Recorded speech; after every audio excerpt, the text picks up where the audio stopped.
All right, welcome back, Bank on It podcast, episode number 22, and the gang's all here.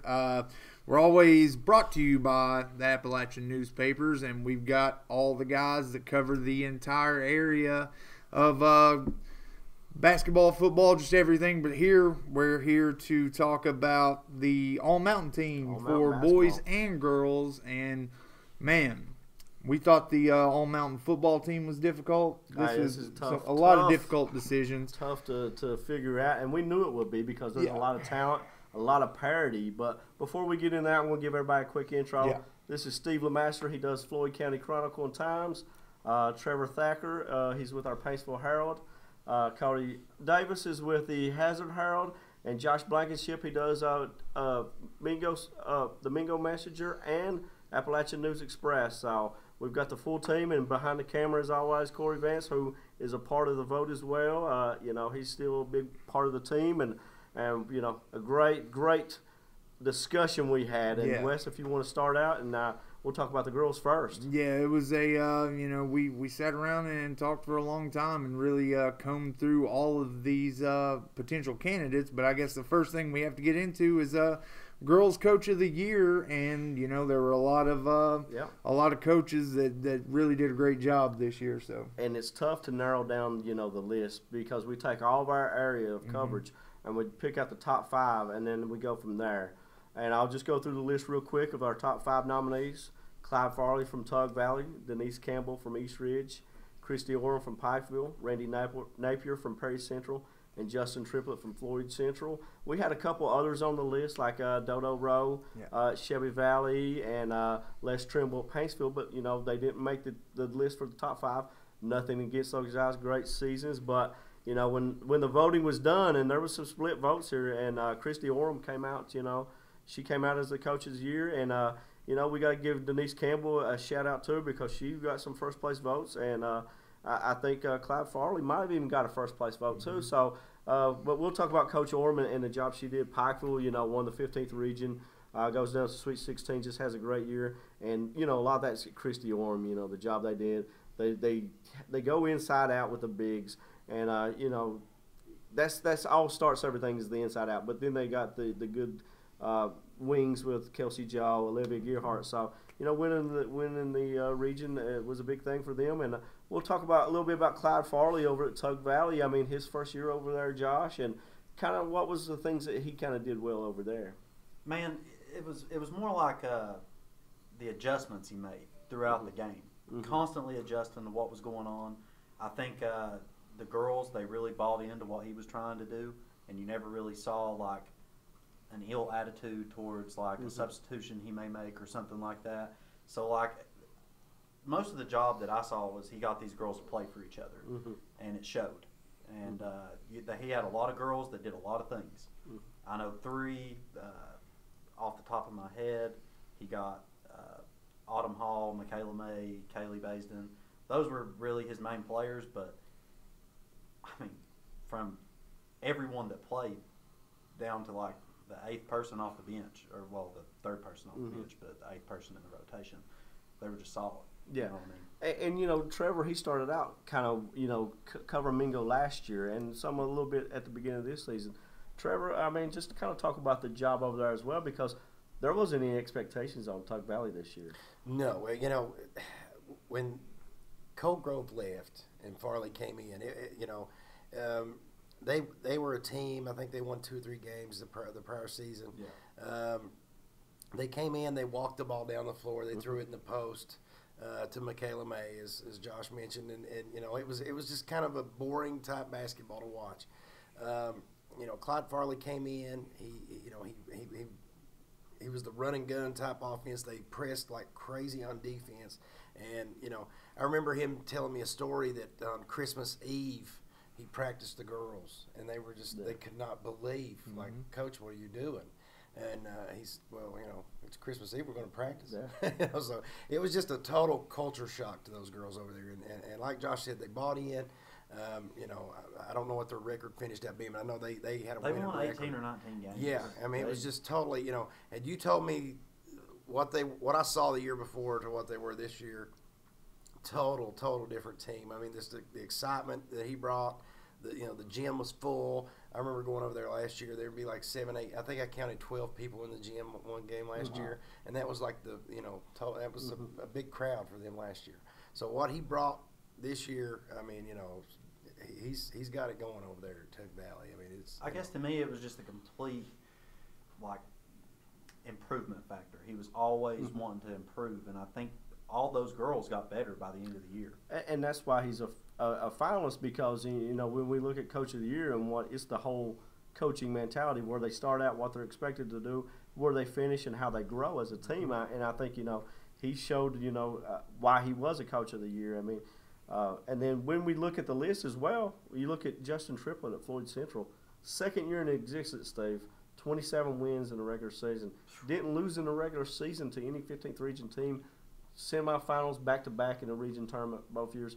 Kind of talk about the job he's done, because Absolutely, it's Randy. phenomenal. When you look at that, I mean, resume speaks for itself. Like you said, led the region in wins, back-to-back 58 district championships, back-to-back seasons in the region semifinals. That's a team that, as you said, second year of existence. You're just coming with the new kids on the block. And it's a team, too, that you had two schools that came together there via consolidation. That's another factor that you have to look at when you got all those different kids coming together, and then Floyd Central puts a round together, makes it into the region semifinals, and it's a good collective group of talent. You had a couple of seniors this year, and then you got everybody coming back, so that's a team that's going to be building for the future as well. Yeah, and then when we look at some of the other lists, look at Prairie Central. That right there, Randy Napier. That guy could be a Coach of the Year every year. He's a legend in of himself. Cody, if you want to kind of talk about the job he did over at Prairie Central, and the guy's a living legend when it comes to girls basketball. Yeah, I mean, when you think about Prairie Central girls basketball, you think Randy Napier. The man has been there for more than a decade, maybe two. He's been there for a while, and he did a really good job this season with bringing those girls together, showing them how to work as a team. Great job teaching them how to pass the ball and get up under the basket. And those are really important things in basketball. And they came up short, and I think it was district this year. But overall, they had a good, clean record and a pretty good season. Yeah, and last thing, and we'll touch up on Denise and Christy and start talking about some of the players now. But, Denise Campbell, she takes an East Ridge team to the 15th Region All-A Classic Finals. Upsets Pikeville in that, a young team, not a real point guard. She has to teach these girls.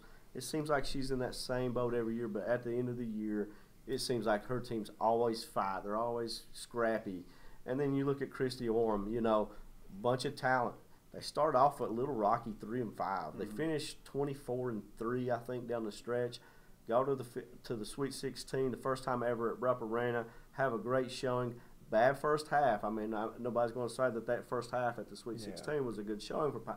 But the way they bounce back in the second half, if they show up and play a full game like they did the second half, they're right in that game with Barron County. So, Christy Orem definitely deserves this. Wes, I know you saw Pikeville a couple times. Any thoughts on Christy? Yeah, I mean, I think that was the MO of their whole season. They were just a resilient team. 5 losses in just December alone. So to be able to bring them back and to get a 15th region championship spoke volumes. I think was ultimately the deciding factor in her being the Coach of the Year this year. So huge congratulations to the Lady Panthers and Coach Christy Orem for the All-Mountain Coach of the Year. And then I guess we'll move right on to, even more of a difficult decision was Player of the Year. Player of the Year. Lots of good talent all over the region.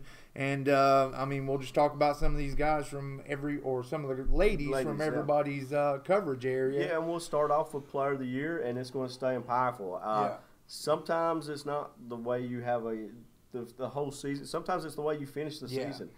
And with Pikeville, Kristen Cole Williamson, the postseason run she had a really good regular season. Nothing to take away from her regular season. But her postseason kind of put her in the voting, and these votes aren't unanimous. We had Anna Keaton was right there in our votes. I think it came down to those two in votes, Anna Keaton, Kristen Cole Williamson. Cole Williamson edged her in the vote for the Player of the Year. Down the stretch in the 59th district tournament, nobody could guard her. Nobody could stop her. Unstoppable. 15th region tournament MVP. She gets to Sweet 16. She has 13 points, I think 8 or 9 rebounds. She gets 2 fouls in the first 2 minutes. Pikeville falls behind them because she's out of the game. That's their post presence with Stewart. She's out of the game, so they fall behind. They're playing catch-ups the rest of the game, but the way she finished the season is why she's the player of the year. And like I said, it was a close game. Okay, our other finalists there were, you look at Anna Keaton. She was our second runner-up at Paintsville. Great season. And then you look at the rest of the list. You got Haley Cottle at Hazard, Alyssa Ellswick at Shelby Valley, Mackenzie Maynard at Belfry, and Caitlin Keithley at Prestonsburg. And, when you're speaking of Anna Keaton, Trevor, kind of talk about what she brought to the table. Well, she was a one-lady scoring machine. She really was. Mm-hmm. She averaged 20 points a game. She was Paintsville's prolific scorer. Mm-hmm. Paintsville, she helped lead them to 20 wins, the 15th region All-A Classic title. They played at Richmond. They got a little overwhelmed down there, I think. They came back, drew Johnson Central in the first round of the district, which was a tough draw. But there was a 3-way tie in the district. But, she scored over 2,000 points. I think it was 2,100 points in her career. Just speaks volumes for itself. It's just, it really does. She's just a one-man show pretty much, But she had a partner there too. And speaking of her partner, Elizabeth Swoop Williams, she was on a fringe player of the year conversation too. She still made our first team, but she wasn't in that top 5 finals of player of the year. But talk about the job Swoop did, because it seemed like she had the handles. She was kind of the point guard, and it was the 2 guards down there. Swoop would. She would drive. She would drive to the basket a lot and kick to Anna a lot and get Keaton a lot of open shots. So again, in turn, Williams scored over 1,500 points in her career. So those two were just they lit it up for Paintsville. But Swoop, she contributed a lot to Keaton scoring 2,000 points by driving and kicking the ball and getting her open shots. So, Paintsville just, they had 2 really good players this season. Yeah, and then when you look at the other finalists there, Caitlin Keithley, Steve, she was a first teamer 2 years ago at Pike Central. Doesn't make any of our All-Mountain team list last year at Pikeville. Comes back for her senior year at Prestonsburg and has a great year. I mean, offensively, defensively, she kind of affected the game every way for Prestonsburg. She really did, Randy. Type of player that does a lot of things that don't show up in the stat columns, assist to turnover ratios, things of that nature. Led the Lady Black Cats in scoring, top 2 or 3 in rebounding, but not in, not out, just a player that goes out there and battles and shot the ball well throughout the season, was a true leader, and really put Prestonsburg kind of over the hump this season. Got to 20 wins for the first time in a long time, and it was a team that really was in contention there throughout, finished in the top 5 in the region as far as wins go. Yeah, and it seemed like she even battled through some injury at one point during the season.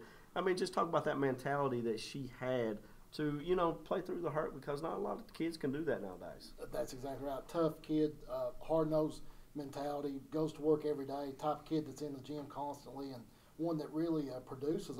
It's the type of player that she played probably, if I was guessing, 3 to 5, maybe more than 5 games with a bad ankle, and really showed up, didn't miss a game the whole season.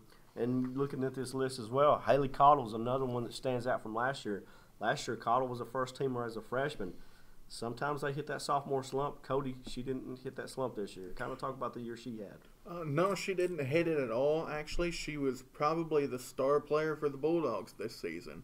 You want to talk about a player that will come up for 3 when they need it, that is Haley Cottle. She is great from the 3-point range. She can also come up for a layup. She's just a great player overall, offense and defense, and really helped the Bulldogs get to the region tournament. And she's got good size for a guard/wing player. She can shoot well from the outside, got good mid-range. Just kind of talk about, that offensive ability she's got, because to me, when I see her play, that's kind of what stands out is her headiness on offense. She's a really offensive force over there. Yeah, she just comes up for the buckets, and she drives it down the court really fast pace, and just a great player. Yeah, and looking at this list as well, Belfry's Mackenzie Maynard, she does a little bit of everything. Josh, I think you've watched her play a couple times too. Just kind of talk about the things that Mackenzie does, because you look at her stats. Block shots. Blocks, rebounds, points. It seems like she can do a little bit of everything. Just kind of talk about, what you saw from seeing her play. I'll tell you what, man. I think she's a defensive force. Anytime she gets on the floor, she's going to get blocks. that just happens. Mm-hmm. And she controls the glass. I'm not really I can't really say much about her scoring because some of the games that I watched her, sometimes she's up and down. Yeah, she put up good numbers. Mm-hmm.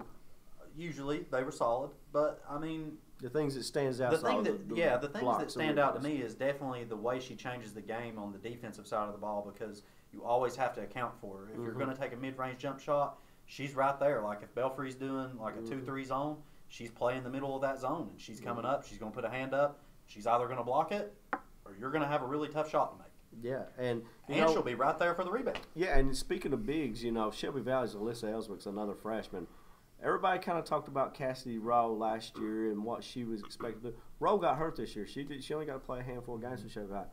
Alyssa Ellswick is as good as anybody in the post in the 15th region.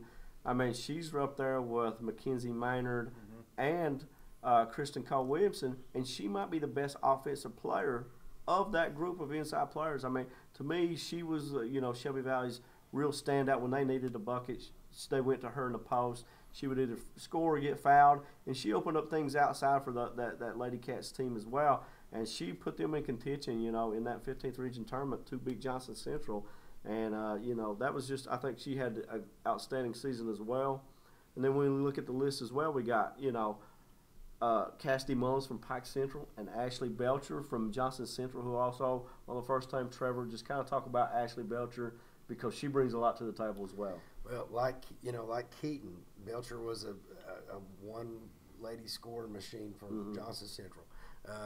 I think that Johnson Central, they finished the year 18-15. They were 57th district champions. Took Pikeville all the way to the brink of in the 15th region championship. Belcher was tough, man. She could shoot, she could drive. She would weave her way through the lane, and it was just, she a great shooter, great defender. I know she scored 47, 48 points in a game against, I think, McGoffin County earlier in the season. It just, just a hard-nosed kid. Like I said, she could shoot the three, shoot mid-range jumper, shoot the layup. I mean, she just, she was an all-around player. But they hit a lull there mid-season, and that led to the 18-15 record.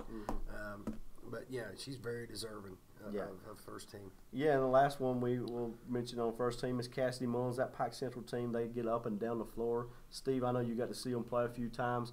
She kind of brings the threes, but she's also a big part of that press. I mean, just talk about what she means for this Pike Central team. She's another big-time talent, Randy. When you talk about her, she's a top player that can get the double-double. And like you said, just another component of that pressure that she'll come up and take on some different roles for Pike Central. And it's a team that, when you look back over the past 4 to 5 years, Cassidy Mullins has been a big part of that nucleus and one that's been integral in that team's success. Yeah, and that's one of those teams that they don't have the size that everybody else. So that style of play they do dictates. And, a girl like Cassidy Mullins, she just, benefits from that. Talk about that a little bit, Steve. Sure does. A lot of things, like you said, creates off itself, or she creates otherwise. She makes her teammates better, too. I think she does a lot of things, too, that don't really show up in the stats all the time. But proven leader, she's been there over the years. And really, as far as that team's success goes, a lot of times over the past couple of seasons, they've went as Cassidy Mullins has went. All right, and that'll wrap up the first team. Anybody else got anything to say about any of these girls on the first team? Well, one thing we know for sure is there's going to be a lot of these players on this first team that we're going to get to see again next year. Yeah, so there's a lot of talent coming back. And then looking at the second team, I think this is the common theme for boys and girls is a lot of these players are interchangeable. Could very easily have been first team players, and we all, we had the discussion for. When you look at the first team, we have 8 who make the first team. Yeah. When we start that list of 8, it was more like 14, 15. We had to narrow that down. It was the first and second team. The first and second team. And those names that we were in discussion, I mean, you look at them, and they could very easily be first-team players.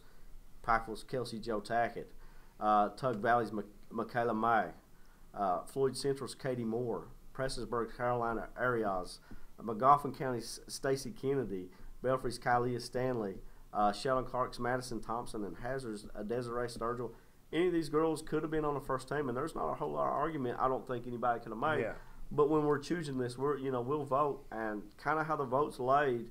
You got a girl like Kelsey Joe Tackett, who in the Sweet 16 just has 14 points, 4 threes. She's played herself in that discussion, but she didn't quite play her way in there because of who was in front of her. And that's nothing. And you look at a girl like Katie Moore, 27 wins down at Floyd Central, and she's a second-timer. I mean, honestly, she could have been a first-timer. I mean, just kind of talk about what Katie Moore did down there.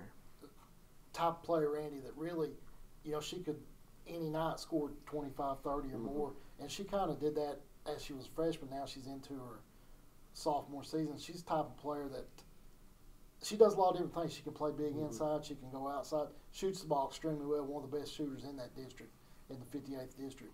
And it's a team that, like you said, we touched on earlier, a team that's kind of built that success now, got the back-to-back district titles and the back-to-back region semifinal appearances. And it's went, as Katie Moore's went, she's carried the biggest burden of that team on her shoulders as far as players go. She came in from South Floyd, had already played some as a junior high player, so she's got the experience behind her. Now as she comes back, she'll be the leader of that team next season. And one of the things that stand out to me about her is her mid-range jumper. I don't know if anybody's got a better shot in 18 and in. I mean, that's kind of a lost art in high school basketball nowadays, is that mid-range jumper. And I think, she might be as good as anybody in the region or in the mountains. But looking at this list, look at Desiree Sturgill or Hazard. Cody, kind of talk about what she did, because I know she's a real scrappy player, high intensity on defense, high intensity on offense. Kind of talk about what she brings to the table. There's two things that really stand out to me about Desiree Sturgill. A very aggressive player, in your face, will cover you, will fight to get to the basket, and she's great from the line.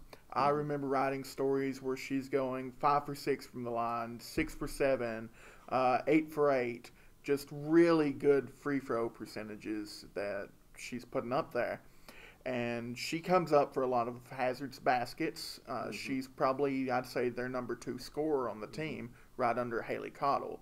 So she's one of those that she could very well be first team, but, we're just limited to the number of players that we put on that. And she's a key part of the Lady Bulldogs. Yeah, and then you look over at Tug Valley, Josh, Michaela May. She's a big part of that reason why they were that bounce back this year.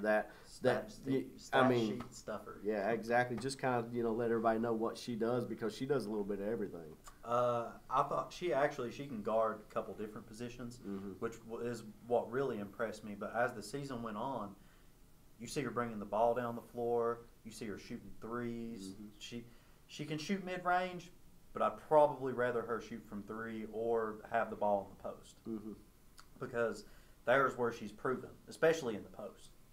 But I mean, and girls basketball, that's a hard thing to do, is to be a post player and then take it on the perimeter and be able to spread the floor. Yeah. Which is also, it gave a lot of those girls ample opportunities to get open shots. And Clyde Farley, being the coach that he is, had a lot of basket cuts, and it was a lot of good, well-timed cuts. If she was able to pop out from the block and get the ball, one of the guards was cutting, always. And, I mean, it led to a lot of easy layups, a lot of easy baskets, and then they'd go right into the press. Yeah, and then you look down this list, Trevor, Madison Thompson at Sheldon Clark. Long, lengthy. That girl seems like she's been playing there forever. Yeah, it does. She's in the 57th district down there with Johnson Central and Paintsville.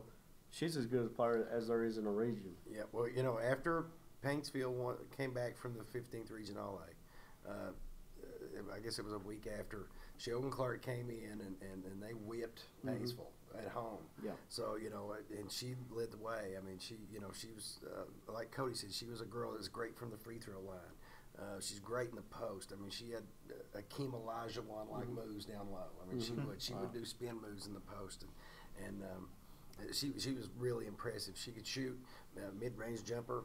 She didn't take it out on the perimeter much, but she was mainly a post player. But you get her down low, and she just she'd go have her way with it. Yeah, and speaking of her post play, I mean, one of the games that really stuck out to me from Madison Thompson, early in the season, they visited Shelby Valley.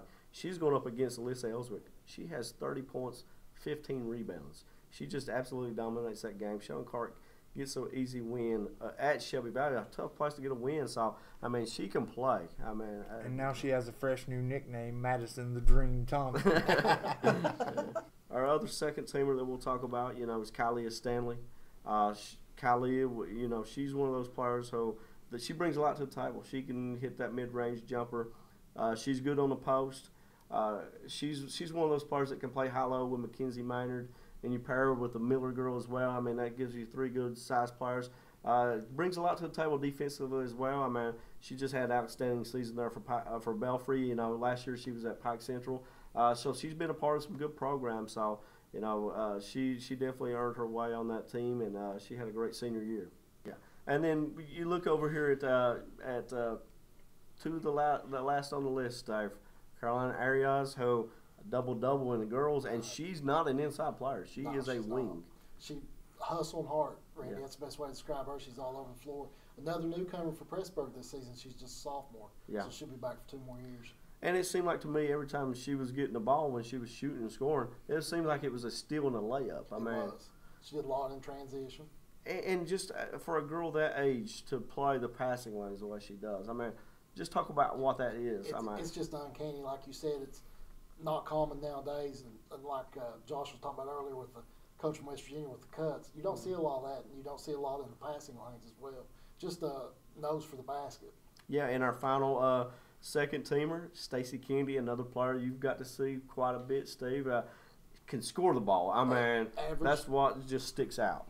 Absolutely. Averaged over 20 points per game, and really led McGoffin County there late in the regular season. Was a type of player that any given night could go for 30 or more points. And another player that's played 4 varsity seasons consistently in high school, played up when she was in junior high, so she's got a lot of basketball behind her.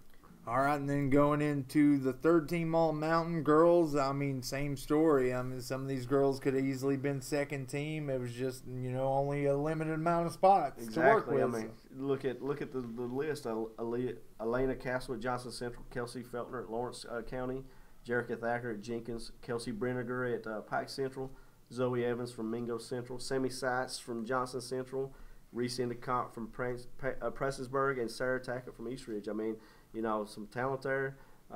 Real quickly, I mean, if you want to kind of talk about the things that Elena Castle brought to the table, I mean, kind of a 1-2 punch with Ashley Belcher. She was, and Elena, she didn't quite have the season she did a year ago. But, Elena Castle was the workhorse of that team. She got hacked a lot. She got beat to death a lot. Mm-hmm. They would feed her down in the post. She played a lot in the post. But Elena would go for 17, 22 some nights, and then some nights she would go for 8. I mean, it was just an either or. But she's a great player, great from the free throw line. Got a great mid-range jumper. I saw her shoot a lot of jumpers during this season. She's got a great stroke. But her and Ashley Belcher worked really good together, high-low. Elena just took a lot of the brunt from the other teams. She's kind of just a tough girl, man, and she would get it down low, and she would take a lot of those arms across the ball and going after her. But Elena, she very well could have made the second team. Yeah, and I'll just looking at some of the names, and I'll look Jerica Thacker from Jenkins real quick. That girl, if she got hot from 3. Look out. You got to see her a little bit up at the 59th District West. I mean, I think she put up 8 threes. Yeah, I mean, she kept them around in that game. I mean, she could definitely shoot the lights out if she's streaky, but if she was on, she was on. Yeah, I think she averaged 18 points a game. She was integral to that Jenkins team. Yeah. You saw what they did when she got that 4th foul against Pikeville down, I think, 5 or 7 at the time in the third quarter. The After game that, changed. Snowballed. It was over, yeah. And real quick, Zoe Evans over at Mingo Central, Josh. I mean, kind of talk about what she brought to the table. A tough season over Mingo Central with a lot of girls kind of leaving, but she was a bright spot. I think she was actually probably the most qualified to be the leader of that team. If I had to pick one, mostly because of her toughness, she always played with the toughness. Like, I think she had back problems all through the last part of the season, and I mean, she scores pretty well. I wouldn't say she's like an elite scorer or anything like that, but it's the other aspects of the game that she She can rebound a little bit. I think she gets more assists than I've seen in any of the games that I've covered. And assists are hard to come by especially in high school. Yeah, it's tough. And we kind of look at, down at Lawrence County, Steve, Kelsey Feltner, 15 points a game, I think. Brought a lot to the table down there. Sure did, Randy. And that's an 8th grade point guard, too. Of course, the daughter of Melinda Feltner, the head coach. And she's first-year starter, played a lot last season, and really complimented that team well. But she moved into that leadership role this season, led Lawrence County in scoring. So that's a bright future ahead for her. Yeah, and they won, 20-some games, 22 games, I think. And then you look at the list, Kelsey Brenniger at Pike Central, long, lanky, like she was their only little bit of size they had this year, and she's still a wing player. Like she's still a solid 3 or 4 at most anywhere else. And she had she was close to a double-double. She could score the ball, rebound the ball, and still play defense in that press. I mean, just had a great season there. And then, Trevor, you look at Sammy Seitz down at Johnson Central. Sammy's one of those girls that, she's not a first option, but once she gets rolling, she can score like a first option. Yes, she was kind of like the floor general. I guess you could put her into that category. And you're right. When she got rolling, it took her a while. It took her for maybe 3 minutes to get, I guess, the butterflies swallowed down. But man, what she did, she could shoot the three, she could pass, she could cut. She was just an assist leader on that team. She could find the open man or lady, I should say. But man, she was just a really good ball player. And I think she was overlooked in the 15th region a lot until the district tournament, and she got to really show what she could do. Yeah, and then when you look at this list as well, Sarah Thacker, we talk about the other bigs in that 59th. She was right there with those girls, with Kirsten Cole Williamson and Alyssa Ellsworth, but she was battling those girls, every night, and she kind of got overlooked. I mean, she was their leading scorer, leading rebounder. She was close to a double-double up there at East Ridge. Had a very solid season. Once she would get in foul trouble some, that was when you would see the game change for East Ridge a little bit, because then they don't have that presence to guard those bigs. So Sarah Tackett was very deserving as well to make that third team. And then you look at the list, Steve, the last name that we haven't talked about, Reese Endicott. I mean, she is one of those kids who could have very easily been second team or even higher. She could have been a first timer. She's one of those girls, I think she scored, 1,500 points in her career so far? That's true, Randy. She's a top player, and we've honored her before as all-mountain selection, but a proven scorer. She's just a talented player. She's going to score for you. She's another player that battled some injuries this season. That was kind of a tough stretch for Prestonsburg when she was hobbled too, but she's a scorer. She's a good three-point shooter, one of the better shooters in the region. Yeah. Wes, we got the honorable mentions coming up. Yeah, there's a lot of other girls that really had good seasons, deserve to be recognized. We've got a lot of names on this list that, again, we could easily slap on that third team. And we'll just look at a couple of names that kind of stand out. And, one of the names that kind of stands out, we put her on the honorable mention list, is Cassidy Robb at Chevy Valley. She only played a handful of games. Yeah. She's battling a knee injury all year. Why she made the list in our eyes, and we all kind of sat and talked about it, does one game make you deserve an honorable mention? But when she was in that 15th region semifinal against Johnson Central, she gave the rest of the girls, you could see them change. It seemed like their confidence, like as soon as she stepped on the floor, they're like, okay, we got our general here, we can go now. And for one game, Steve, I think we've talked about this before. Talk about the impact she had. Big impact, Randy. Like you said, you could just tell when she came into the game, the whole atmosphere changed. She's a proven leader, type of player that can really take over a game. She does so much with and without the basketball. Yeah, and then we look at this list as well. I mean, we've got girls like Claire Blair from Paintsville who had a stretch there hitting the threes. And then you look at Pikeville, you got Olivia Gearhart who finished the season. Yeah. Wes, I know you were impressed with her hustle and her play, and she's one of those girls could have been second, third team, and it just so happens she has to be an honorable mention because there's so many players. Yeah, she's such a gritty player. All grit team. First team all grit, Olivia Gearhart is. Always around the ball, making plays out there. I mean, really quick, super crafty with it, and just gets after it. And the way she collapses on defense. Yeah. That's what stood out in the Sweet 16. They were struggling, and she started playing defense. And then you could see the offense kind of pick up after that. But I mean, after her, you've got a girl like Abby Maggard down at Floyd Central, who's, what, is she an 8th grader or a freshman now? I'm an 8th grader, Steve. Future's bright. She's one of those girls who could be a future player of the year. Absolutely, Randy. And 2-year starter. She started as a 7th grader. Another one of the better 3-point shooters in the region. A lot of upside with her. I mean, she's got so much talent already, and what a future she's got ahead with 4 varsity seasons left. Yeah, and I guess that would be the we'll kind of show the list, but I mean we'll kind of get on here, Wes. I mean, just kind of talk about what's coming up with the boys. Yeah, congratulations again to all the girls who made 1st, 2nd, 3rd team All-Mountain, all the honorable mention. Had a great year this year, and each one definitely deserving of recognition. And then we've got boys All-Mountain and boys Coach of the Year coming up. All right, now we're back to talk about the boys All-Mountain team as well as the Coach of the Year, which, listen, as tough a decision as they come this year, lots of coaches did a great job across the all of the coverage area this year. So you can talk about some of the nominees. Yeah, the nominees were Jim Hicks, Tommy McKenzie, Elisha Justice, and Corey Hoskins and Landon Sloan.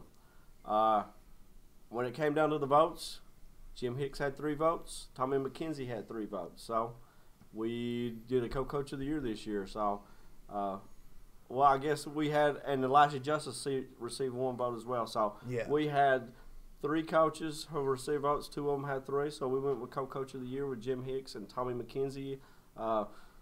Can't say enough about the jobs these guys did, but that's what we're going to do. We're just going to talk about the jobs they did. Jim Hicks, Shelby Valley, 27 wins, 28 wins this year, I think.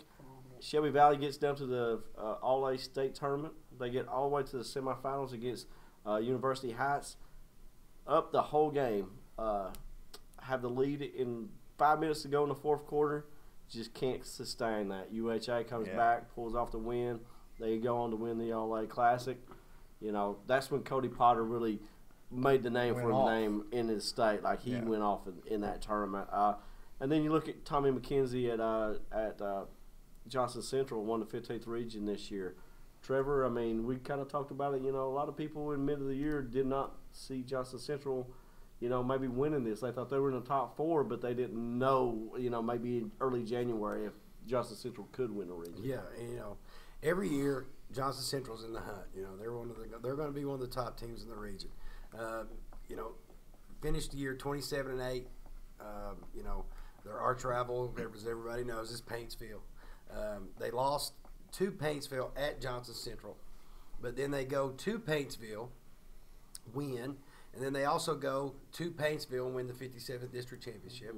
As you said, win the 15th Region Championship at the Expo Center and defeated a Pikeville team. What sold me on Tommy McKenzie was a few weeks before the regional tournament, Johnson Central came to Pikeville and suffered a 23, 24-point loss. I mean, Johnson Central looked lost like a deer in the headlights. They didn't know what to do, and Pikeville just spanked them.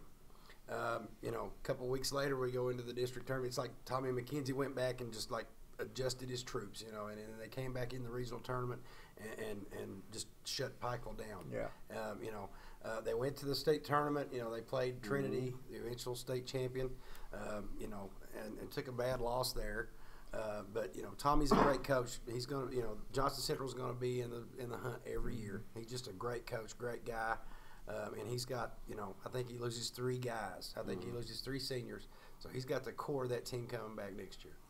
And the other coach to get a Coach of the Year vote, Elisha Justice. I mean, 3rd year at Pikeville, 2 region championships, makes it to the final this year.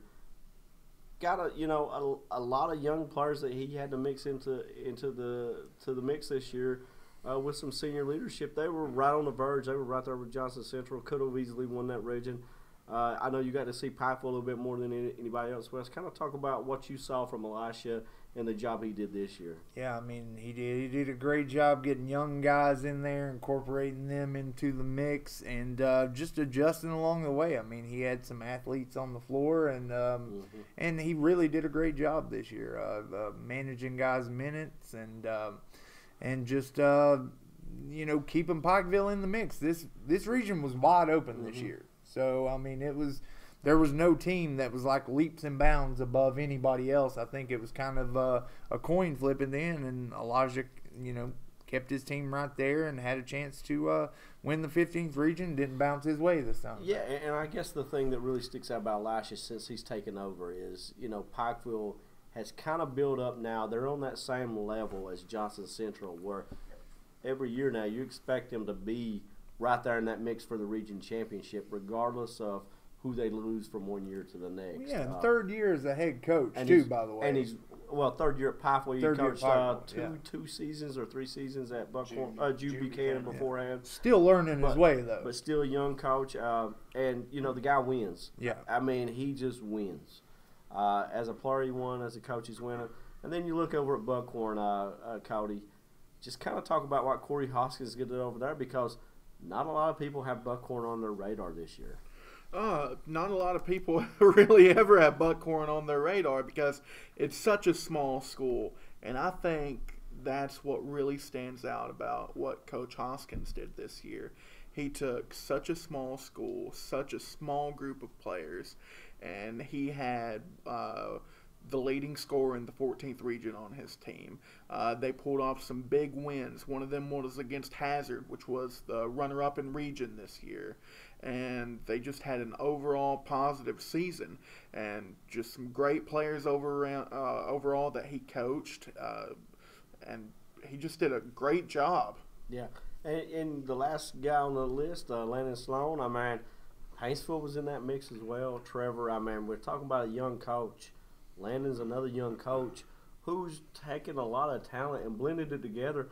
And the scary thing about this Paintsville team is they lose nobody. Yeah, look out. It really is. He loses less than Tommy McKenzie at Johnson Central. Mm-hmm. Landon is he's an X's and O's guy. He doesn't say a whole lot, but he's one of the most passionate guys I've watched on the sideline. A couple times this year he had to be restrained. Almost on the sideline over some calls that were made. He's a young, passionate guy, just getting his feet wet. He's at a historic program. Bill McRunyon, and he's like Adolph Rupp of Eastern Kentucky. He really is. But Landon, he's going to return with just about everybody. They went 19-8 on the year. Like I said, they got Johnson Central. Early in the year.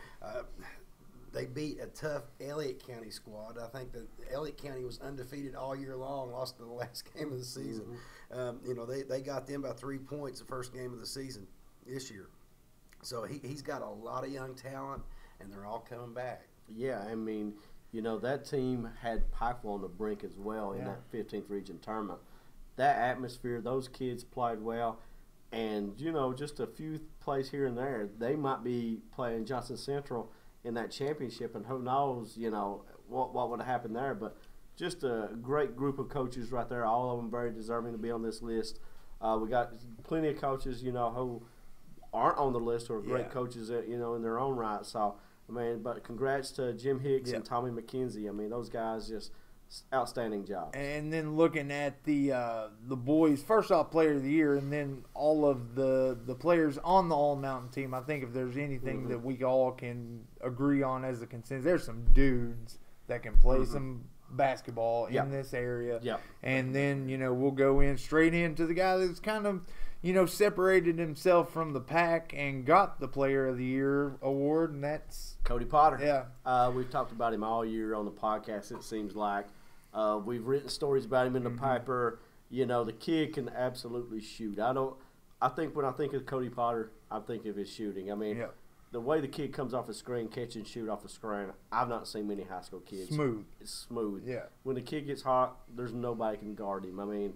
Just as good as anybody, at this high school level when they get hot and can score. But, we had a couple other players get some votes there for Player of the Year. Noah Back, I think, got a vote, and I think Corey Van Host got a vote. So, it wasn't unanimous with Cody Potter this year, but it was pretty close. Like, he was the clear-cut choice, I think, for everybody. But, Noah Back, Cody, when you think of shooting as well, that's kind of what you think of Noah Back as well. Yeah, Noah Back, he's definitely the man you think of when you think of Perry Central basketball, and he went up for a lot of big threes this season, and I think he was their leading scorer as well. Great leader of the team, has his head on straight on the court, and he led them straight to Rupp Arena. And, when the game's on the line at Rupp, they're down, I think, 2 or 1 or 2 in the I think it was 1. They were down 1, that's right. He shoots a 3, it goes in, and it comes right out in overtime. I mean, everybody knew he was getting the ball to. I mean, at the end of regulation, it was tied up. That's what it was. And to win the game, he shoots a 3, misses it. Overtime, they're down 1. They're coming full court. He has to shoot it from half court, and it just comes up short. But, I mean, both of those shots are threes with the game on the line, and they're on the line. I mean, just talk about his shooting prowess. Yeah, they looked like they was going in. Yeah. They really look like you could hear a pin drop when he made those shots in Rupp Arena.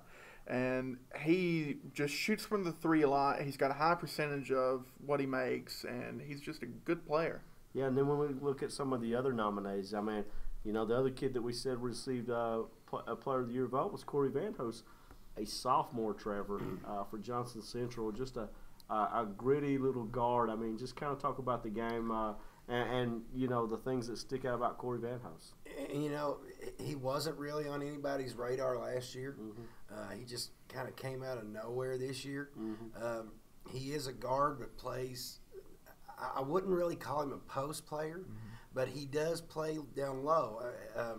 Tommy McKenzie calls him Old Man Bob. That's what the team calls him, is Old Man Bob, because he plays an old school type of basketball. He doesn't. He's not one of these flashy behind the back, between the legs type basketball players. Mm-hmm. He puts the ball on the floor and he goes to the hole with it. And it's just in this new game, it's like these new kids have they've forgotten about that type game. I tell people all the time he kind of plays a Kevin McKillish type basketball, and it's just they don't really know what to do with it. He drives at will, and on these bigger, more bulkier kids, and he just lays it off the glass. I mean, he especially in the district championship against Paintsville, he wore them out in the second half, and he just he's just a sophomore, so he'll be back. Yeah. And sticking with Johnson Central, Jacob Rice is another kid who made our first team list. I mean, Wes, I know you were impressed with his defense over there in the region tournament. I mean, the kid took it upon himself to guard the other team's best player when it comes down to Connor Roberts and Cody Potter. Yeah, and did it on back-to-back nights. I mean, just it's super impressive. I was very impressed by seeing him just take on that challenge and step up. And he did a great job in both of those games and was a huge piece of Johnson Central winning the 15th region. Yeah, we talk about his defense all the time, but he's an offensive player too. I mean, he's probably known more for his offense, especially his first 3 years or even 4, because he was playing when he was an 8th grader. I mean, kind of talk about the job he does on offense. He's the point guard. He comes down and like Cody Potter, he comes off screens really well, shoots the 3 really well. Great free throw shooter. Great. I mean, assist guy. He's the all-time assist leader in Johnson Central history. He had over 1,500 assists. I mean, the kid can do it all. Yeah. He's going to be a big loss to Johnson Central, but they do have a lot back. Yeah, region tournament MVP, well deserving, and it was all defensive because that's what stood out in that tournament. But we'll move on now, and one of the guys that he had a good defensive game, and maybe why Connor Roberts, is not getting Player of the Year, which is votes. something we talked about mid-season. Talked about, hey, Connor Roberts might be the Player of the Year, and what a great player Connor Roberts is. I mean, he's just an athlete. I don't care what kind of sport it is. You put him on the field, he's going to play. Mm-hmm. Trevor, we've kind of watched this kid over the years. I mean, just kind of talk about what this kid you saw from him on a basketball court, because he's a leader. He is, and he can do it all. Connor, I mean, you want him to shoot the 3, he goes up and shoots the 3. You want him to, if you want him to have 12 assists, he'll go out and get. I mean, he's just a kid can do it all. He can shoot a fadeaway jumper. He can, he can drive. I mean, he's just one of those kids. He is just an all-around athlete. I mean, he plays football, plays basketball. He does it all. But like Wes said, and I agree with you guys. That's probably what kept him from being Player of the Year was the performance by Jacob Rice. Yeah. But Connor's just one of these just natural-born athletes, can do it all, man. He's just so impressive on whatever field or court you put him on. He's just one of those kids. Speaking of natural-born athletes, his teammate also on the first team All-Mountain team, And maybe the best athlete. You know, and the Around. thing that we've got to talk about this is we had, 6 players, and we had a whole list of what was it, 12 more, 14 more least. to get down to 2 to get first team. I mean, and Christian Builder got the Yeah. votes to get there, and that's, when you think of the run powerful man in that region tournament, Christian Builder, the job he did over there, Wes, and we're always impressed with kids who play defense, Yeah. who can have some fun on the court. Shoot the ball. I mean, the kid did a little bit of everything. Yeah, and that little running, Corey and I talked about that too, and us as well, is that little running hook he does in the lane, which is just an athlete's move. Yeah, and it's unstoppable. It's Iverson-esque. Yeah. I mean, he's not an overly big kid, but what an athlete. He had a putback dunk over there in the 15th region tournament that I don't know how many people knew the kid can dunk. I seen him dunk some in the regular season. I seen him go up at Eastridge and just With ease. one of the most athletic dunks I've seen, and he did it over there on a stage at the 15th region. But I mean, this kid, again, when we talked about defense, to me all year I've said Christian Builder is the best on-ball defender I've seen. Nothing to take away from Jacob Rice, but man, when this kid wants to lock somebody down, he's got the size, speed, and athleticism to do so. Yeah. Also, the best shoes in the 15th Best region. shoes. Shout out. I totally By agree. far. Totally agree. And then when we look at this list as well, I mean, Cody, just kind of talk about Kobe Browning, another dude over at Buckhorn that, maybe a lot of people in the mountains don't know what this kid can do, but you look at his numbers, and there's not much he can't do. There's not much. I mean, it goes back to Buckhorn being a small school, a small team, and all of that. And this kid is putting up insane numbers. Leading scorer in the 14th region. And he's not done yet. He's coming back next year. Mm-hmm. And along with him and Corey Hoskins and I believe it was Jacob Blank for Buckhorn, they made an incredible team working together from the sidelines of the court coaching onto the court playing. And he just put up all those numbers, made the threes, got under the basket, and he was just an unstoppable force this season. Yeah, and then our last, not our last selection, but our next to last selection for the first team, Phillips is Trey Francis. Josh, I know you kind of got to see Trey play a little bit. Kid is, everybody knows what Phelps is like. The opposing defense is going to focus on trying to take him away. That's been the case the last 2 seasons. How's he adjusted to that? Man, I think you see, when you go back through the season, you'll see a lot of that where Phelps leaned on him all the way through the regular season. But then you get to the 60th district tournament, and Trey doesn't play so hot, coming out in the tournament.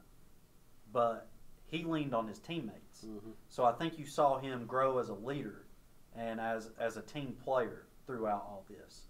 And, I've talked to some people, and I think his defense really sticks out. He's got a great mid-range game. His three-point jumper, it's going to need some work. Yeah.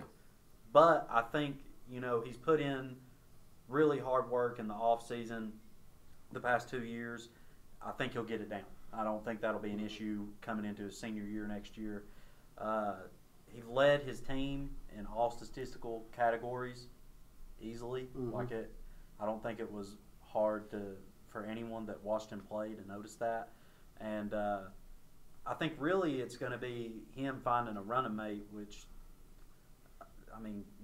given the lack of talent, I guess, in the area, Phelps, it's going to be kind of difficult, but He needs somebody to step into that role. And the thing that I think that Coach Sampson did this year, Jason Sampson over there in his first year as head coach at Phelps, is I think from what I saw, is he used this season down the stretch to try to develop some of those young guys, Jason Casey, Seth Mayhorn, Dominic Francis, because when it came to the district tournament play, it seemed like Trey was more of a facilitator than a scorer. Yeah, he was definitely looking to find people like Seth Mayhorn and Jason Casey.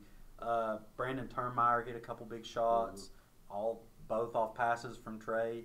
Like he just does so well at getting in the lane and causing people to collapse on him that if he has role players that will make shots, then Trey's the type of dude, he can go out there and get a triple-double. Yeah. And we look at our last player on the list, another freshman, Kobe Fugit. And we'll start with Steve. I know, Steve, we got to see this kid at Paintsville the last couple years. Really came on the scene as an 8th grader in the region tournament. Just kind of talk about what he brings to the table from what you've seen over the last couple of years. He's so athletic, Randy. I think he's a top player. Very versatile, probably one of the most versatile players in the region. Can do a lot inside and out. He's a threat all over the place.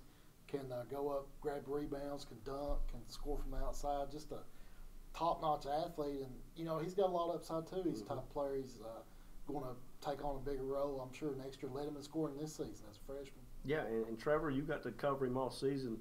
Talk about some of the things that really stuck out to you about his game. I mean, as a freshman, it seemed like he was always calm and collected. It seemed like he was pretty mature for his age. Well, you know, he had Seth Williams there with him, but you know, he would take over a game. I mean, which Seth has that ability too. But he would take over a game, and he, you know, like Steve said, he's just so athletic, man. He played above the rim a lot this season, which impressed me. You know, he's not a super tall kid. I mean, he meant maybe 6'2", 6'3", maybe. He's not one of these above the rim players, but he plays that way. Can shoot from anywhere on the floor. He can drive. But he needs to put some weight on, and I think he'll do that. I think Landon will put some weight on him this offseason. But yeah, I mean, man, the sky's the limit for this kid. He's impressive. He can play. Yeah, he can go. All right, and into the second team All-Mountain team, and it's the same story as the first. I mean, listen, we started out with so many guys that we were trying to fit on the first team, so, some of them obviously couldn't make the cut, ended up on the second team, but these are easily guys that could all be on the first team. Yeah, they were all in the discussion for the first team. I mean, yeah, we had to whittle this list down. I mean, they were all in the discussion for first team. Some of these guys who were in the discussion for first team as well ended up being on the third team. But you look at the list: Wade Pelfrey from Hazard, Seth Williams from Paintsville, Nick Keaton from Paintsville, Noah Cottle from Perry Central, Isaiah May from Johnson Central, Trey James from Sheldon Clark, Riley Sammons from Pikeville, and Keem Works from Shelby Valley. And, we'll start at the end and we'll kind of work our way up. Keem Works at Shelby Valley, the smallest kid on the court, Wes. I know you and Corey love the way this kid plays. Yeah, definitely one of my favorite guys to watch. I mean, just like Olivia Gearhart and the girls, all grit team, first team all grit team for Keem Works too. I mean, the kid is electric ball handler, and he really kind of makes that team go. Cody Potter's obviously their star player, but I think Keem Works is the guy that kind of – he's the point guard on the team, and then he's the guy that kind of makes the team go, and tough as nails. You love to see that. Yeah, he's the smallest kid on the court most nights, and he thinks he's the biggest kid. And the name that, his brother Cameron is the older brother, the senior, he was in the list for first team as well. And once we started voting and stuff, he didn't have enough, but Kean somehow started getting votes. People just love the way he played. It's not about his stats necessarily. I mean, and then you look up there at Riley Sammons at Pikeville, a freshman, a big kid, lefty, can shoot the ball well. I mean, tons of upside. Wes, what did you see when you saw him play? Yeah, I mean, he's just a guy that you're definitely going to want to keep an eye out on the next 2 or 3 years as he continues to evolve. I mean, he's a young kid. He's a freshman in high school. So, I mean, this kid puts on some weight. He's already got a lot of the things that you look for in a young basketball player. I mean, this kid could be as much upside as anybody in the mountains right now. Yeah, to me, when I see, everybody in the region, I think, potential-wise, he might have the highest ceiling out of anybody. I mean, just the way he can shoot the ball, his size. I mean, very smart kid. He hit 8 threes in the region tournament. I mean, just tons of potential. And then we go on to the list, and you got another sophomore, Trey James. Size is what you think there, Steve. We got to see him in the last couple of years. Just kind of talk about what he does there at Sheldon Clark. Well, he does a lot, Randy. I think, as we talked about earlier, off air, he's the type of player he's really evolving right now. Each season he's taking on a bigger role for Sheldon Clark. I know last season as a freshman, at times they wouldn't go inside to him as much, and now a lot of that offense is built around him. Trey James is a player that does a lot in the offseason. He plays on an elite AAU and travel team, so he's playing a lot of basketball in the offseason, really making a name for himself, not only in Eastern Kentucky but on national level. Yeah, and I think last year he was, on our first team, and it just shows you the depth of the kids that we had this year. I mean, and there's not a whole lot of separation. And when you look at the list, you look at Isaiah May at Johnson Central, and Trevor, you've got to cover Isaiah May. The kid can do a little bit of everything out in the court. He is. He's a wing player, but he does it all. He's a great shooter, mid-range jumper. He can play down low. Great passer. Great free throw shooter. Although he did struggle at times from the line this year, but overall kid, just great basketball player. Sophomore, he'll be coming back next year for Tommy McKenzie. So they got that kid's got a future. Yeah, and Trevor, will stick with you. Nick Keaton, double guy. It seems like it doesn't matter who they're playing, what the size is. Some other team could have 3 big guys, and he's still going to get his double.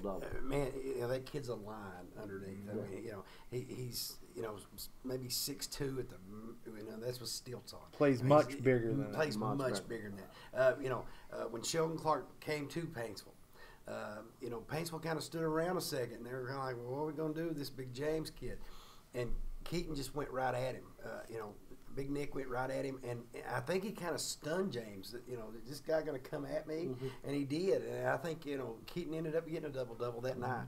I think James was just kind of Keaton's a bigger kid. He's a bulky kid, but man, he doesn't care. He'll fight a buzzsaw. He just really will. He's going to get his points. Yeah, and he'll be back next year for his senior year, I believe. And we talking about doubles. Cody, Noah Cottle at Perry Central, another double kid. Let me tell you about Noah Cottle. Noah Cottle was the kind of kid that makes me feel short, and I'm 6'4". This kid comes up. I mean, his head almost hits the rim, and he's also always under the rim too. He's one of the leading scorers for Perry Central, and one of the reasons that they went to state. The kid can just reach up his arm and toss the basketball into the goal and the basket. Yeah, and for me watching Cottle, he's one of those kids who, is always involved in something. He's fighting for a loose ball. He might eat an elbow or two, but he doesn't care if he can get the rebound. Led Perry Central in scoring in the Sweet 16 with 21 points. I mean, he seems like he's always into something. Like I think that's the thing that sticks out to me is his tenacity and how hard he plays the game. I mean, it seems like teams have to have at least one kid like that. And he was that for Perry Central.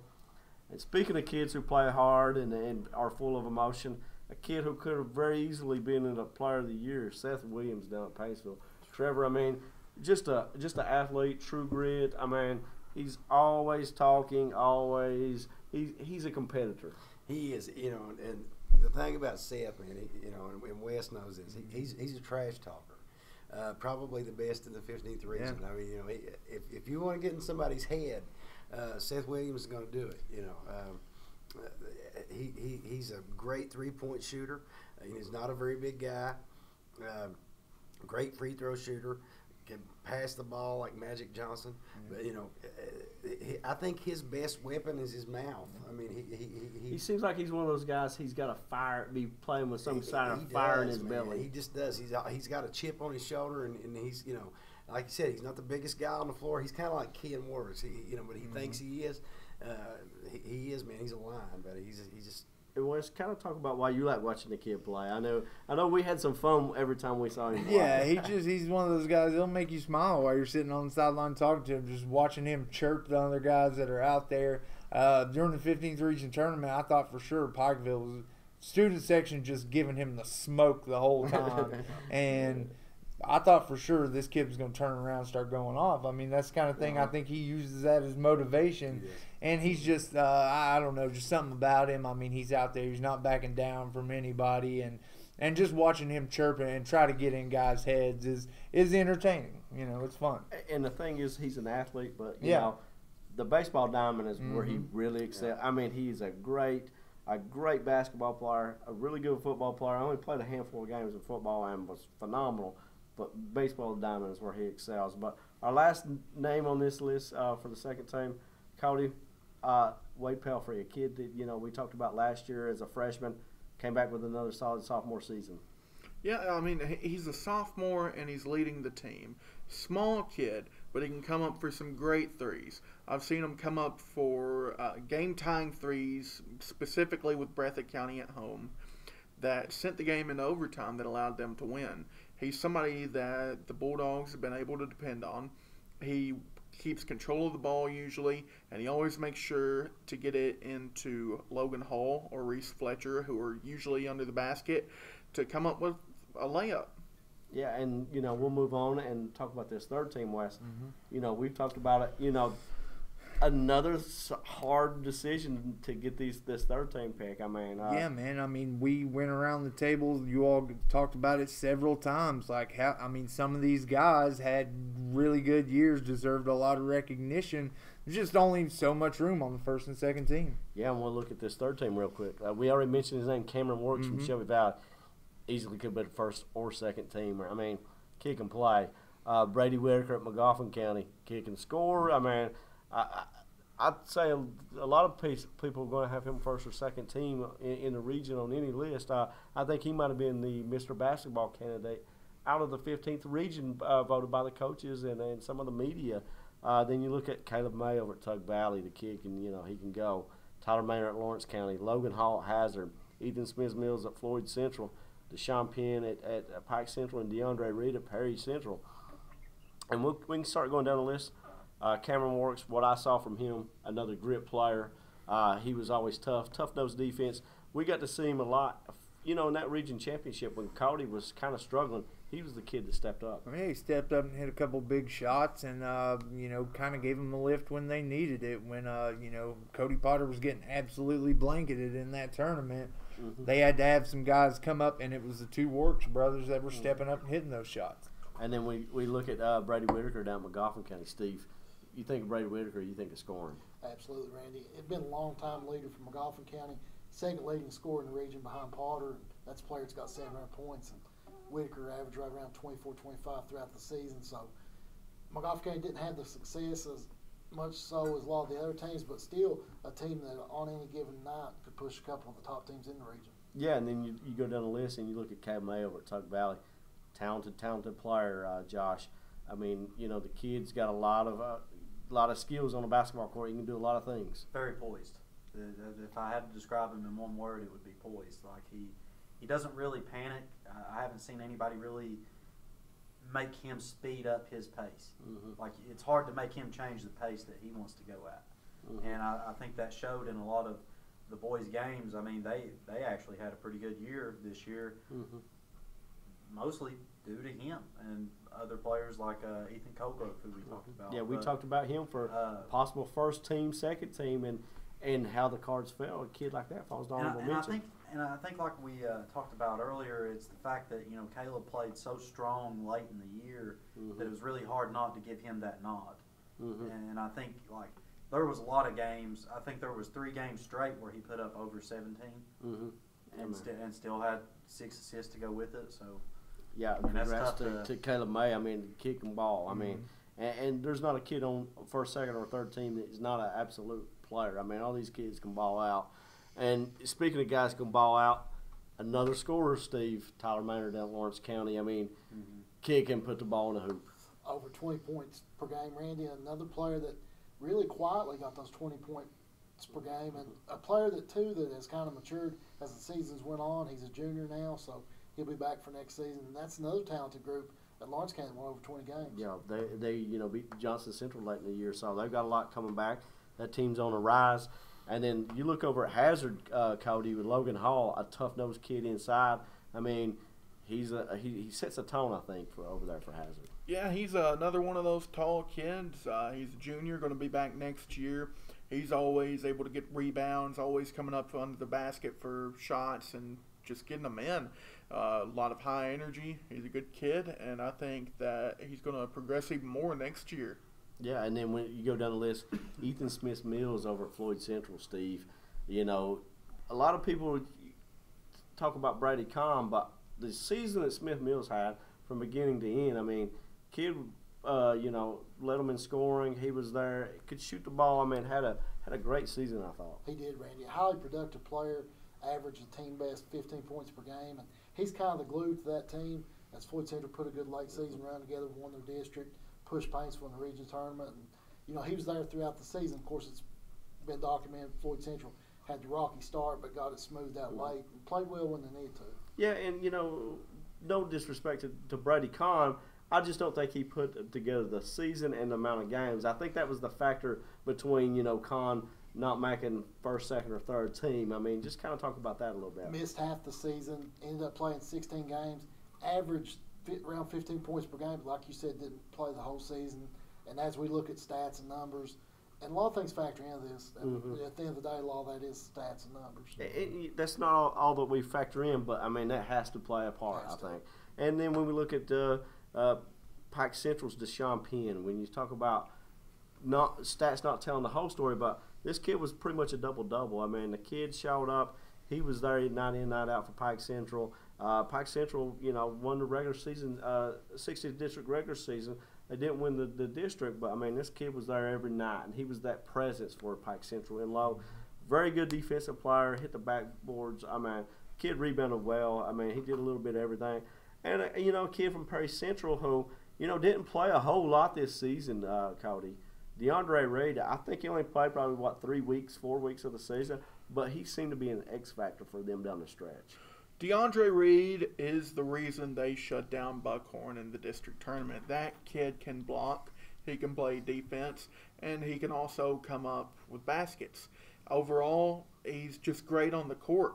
Yeah, and that's a look at the third team. And then we'll take a real quick look at some of the kids who are honorable mention, Wes. I mean, this was another tough thing. Some of these kids we thought maybe should deserve first, second, or third team, and we talked about a lot of kids, and there's some players on this honorable mention list. Yeah, there's just so much talent in the mountains this year, and a lot of these guys, man, they all deserve recognition. They all had really good seasons for their respective teams, and a lot of names, like you said, could very easily be second or third team. Some of the names that stick out to me: Brady Kahn, right off the get-go from Floyd Central, Brady Dingus at Paintsville, Avery Browning over at Belfry, Braxton Tharp, who, man, what a display he put on in the region tournament over there. Then you got a kid like Isaac Moore over at Mingo Central, Ethan Colgrove, who we talked about maybe being on the first team, and he falls to an honorable mention just because it's so crowded and so much talent. John King at Johnson Central, even a kid like Gabe Farrell, who missed a lot of the year, but he played a big part in Johnson Central's late season run. And you look at Prestonsburg with Grant Burchett and Grant Justice, both tough kids. Eli Sykes at Eastridge, a freshman. Samuel Stanley and Orby McPeak at Shelby Valley. We talked about those guys. Yeah. Glue guys. I mean, so you look at that honorable mention list, and there's some players there. Yeah, there's definitely some players all over the and what we get from this is there's a whole lot of basketball that's going to be super fun to watch in the years to come.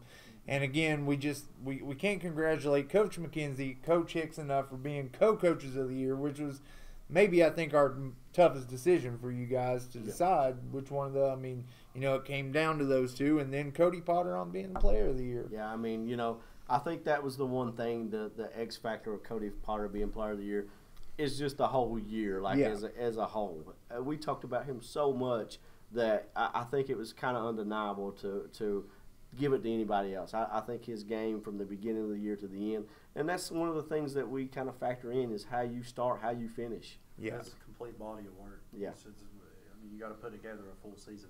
Yeah, and Cody Potter, he's as good as it gets. I mean, and congrats to him. He's got another season to go.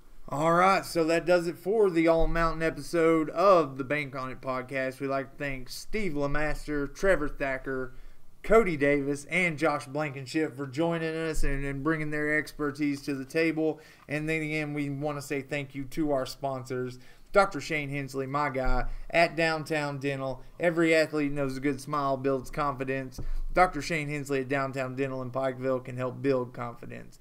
Visit Dr. Hensley at 419 Town Mountain Road or call 606-433-1488 and score the perfect smile. Dr. Hensley performs all dental work and accepts most insurance. We're also brought to you by Presbyterian Homes of Cedar Creek and Good Shepherd at Phelps.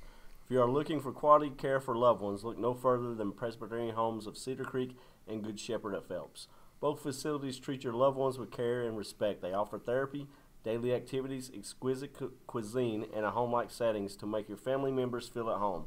Call to schedule an appointment today. At Cedar Creek, call Jessica Thacker at 432-8243, and at Good Shepherd, call 456-8725. Caring for your loved ones is what we do best. And thank you again to City Tire and Auto Center in Pikeville. In case you didn't know, City Tire and Auto Center has moved. Visit their new location at 110 Freddie Lane, right off the South Mayo Trail, directly across from Pikeville Floral, or call 606-437-3005. And listen, we can't thank these guys again enough. You can't do it by yourself. All these guys do a great job covering sports in the region. And Yeah, I mean, you know, you look at, you know, us as a collective group and Corey behind the camera, we've probably got over 30 years of experience. So we kind of been here before. We know what we're covering. Mm-hmm. There's no right answers when it comes to first team, second, but we do the best we can. That's why we vote. We want people to see how we do this process. That's why we're doing the podcast this way, so people know why we voted the way we did, what our thinking was, why somebody's a first teamer, second teamer, third teamer. Because a lot of times over the years, we've always got questioned, well, how is this kid this or that? I mean, and it's a tough thing to do to narrow these lists down. But, you know, these guys have been doing it long enough. They know what they see. They know what they're looking for. And, again, it's just talking it out sometimes. I mean, so we do the best we can. We got a great experienced group of guys here. So we're doing the All Mountain like that. And thanks to everybody for checking this out. Yeah, and it was cool for me to be able to sit in on not only the football but the basketball process and really see how you guys talk this stuff out. You go over each player individually, and it's really cool to see how this kind of thing gets done. So thank you again. First off, congratulations to all of the men, or the boys and girls, All Mountain teams, and thank you again for joining us for the Bank On It podcast. Tune in next week for episode 23 and be on the lookout for the special insert to the Appalachian Newspapers coming up this week. This week. Be on the lookout. Thanks again, guys.